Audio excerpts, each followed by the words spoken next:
All right, we are dividing polynomials using factorization is what I meant to say. So it's going to be a blast. It's going to be a party. You're going to be excited about it. Okay, so I'm going to be pretty detailed in this video telling you what I'm doing. If you don't need that much detail, I'll link a video in the corner for you where I go a bit more quickly, okay? I'm also going to link a bunch of other videos where we're dividing polynomials and other things, long division, synthetic division, so check that out if you need to. And last thing, don't switch videos. I'm going to start the problem in 2 seconds.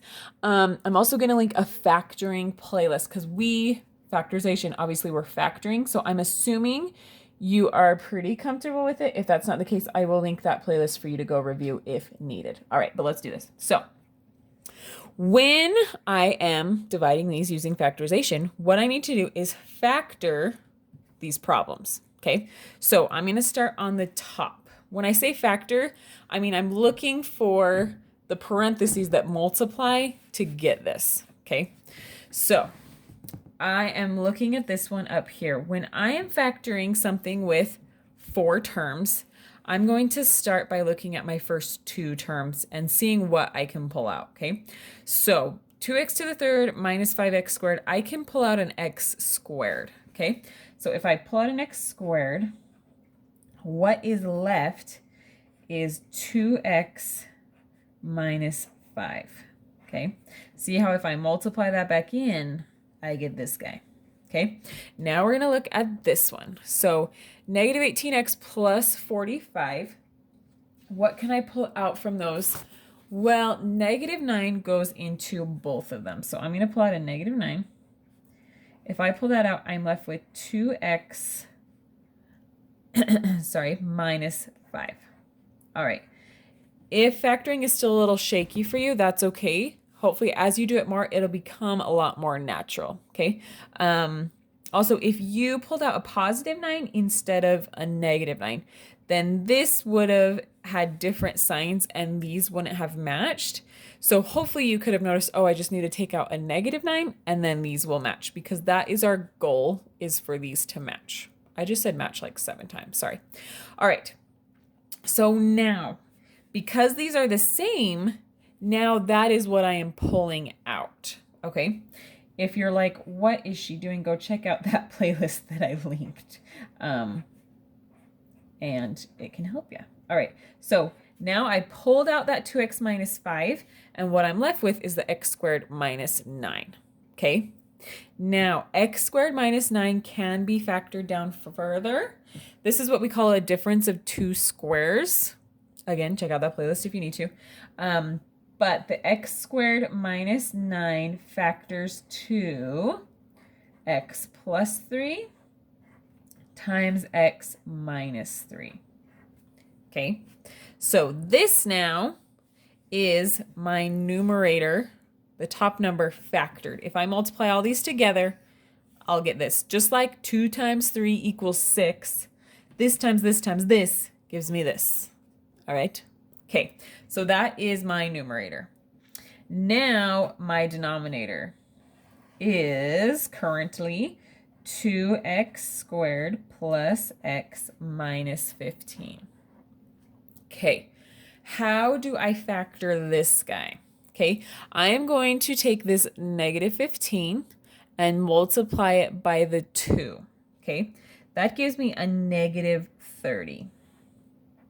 Now I'm looking for 2 numbers that multiply to negative 30 and add to 1. Where did I get the 1? I got it right here, because that's 1x. If it was a 5 there, we'd be adding to 5, but it's a 1. So multiplying to negative 30, and we want these 2 numbers to add to 1. So I just like to list, I got 1 times 30, 2 times 15, 3 times 10, and 5 times 6. Okay, now I take a look at these numbers. So I know one of them needs to be negative in each pair to give me the negative 30. And I need a positive 1. So I notice if I take negative 5 and 6, negative 5 times 6 will give me the negative 30. Negative 5 plus 6 will give me the 1. Okay. So now, one other hiccup because there is a number in front of my first term here. If this 2 weren't here, I would write x minus 5 times x plus 6, and that would be it. But this 2 is here, so it's kind of a little bit of an extra step. So what we do first is I'm going to write 2x minus 5 times 2x plus 6. Now, I have an extra 2 in there, right? If I multiply this, I'm going to get 4x squared, not 2x squared. So I need to pull one of those 2's out. So I look at which one the 2 will come out nicely, and it'll come out nicely from this one, right? Again, I'm sorry I'm repeating myself, but if this is like, I don't know what she's doing, check out that playlist. All right, so I'm pulling that 2 out. So I end up with 2x minus 5 times, this divides from both of them, so I'm left with x plus 3. Okay, that was a lot of steps, sorry. This now, these 2 multiply to give me this, okay? Okay, I'm gonna grab another paper here because I didn't realize that was gonna take up quite as much room as it did. So here is my numerator, okay? So I've got the 2x minus 5 times x plus 3 times x minus 3. Those all multiply together to give me that. Over 2x minus 5 times x plus 3. Okay, those multiply together to give me that. Okay, so now I'm going to cancel out whatever cancels. So 2x minus 5 over 2x minus 5 gives me just a 1. So those cancel. X plus 3 over x plus 3 cancel. So I'm just left with x minus 3 is my answer. Woo woo! Not too bad, right? Okay, let's do another one. I'll write the answer here just in case. There you go. X minus 3 was my answer. All right, let's go ahead and do this next one. Same thing. We're gonna factor these. So sorry, that was my hair on there. That was lovely. All right, when I have 4 terms, I look at the first 2. So what can I pull out? I can pull out a z squared. So pull out a z squared. What's left is z plus 4. Okay. And then from these 2, I can pull out, oh, that's funny. It's a -9 again. It's not always a -9, but in this case, it's a -9 again. When I pull out a -9, I'm left with z plus 4, right? Because when I multiply that back in, I will get -9z minus 36, okay? Now, these are the same. That's what we wanted. So now I'm pulling that out. So I've got z plus 4 times z squared minus 9. Okay, again, this is a difference of 2 squares. So this is going to factor to z plus 3 times z minus 3. So I'm going to have z plus 4 times z plus 3 times z minus 3. Okay, this is that factored, okay? So I'm going to leave that there, and we're figuring out the denominator now, okay? So my denominator is z squared minus z minus 6. I'm going to write that down here. Hopefully I don't run out of room this time. We'll see. When I factor something like this, I take the back number, -6, times it by this number, which is a 1. So -6. My numbers that multiply that are 1 times 6, 2 times 3. Of course, to make it a -6, 1 in each pair will need to be negative. And what I want these numbers to add to is a -1.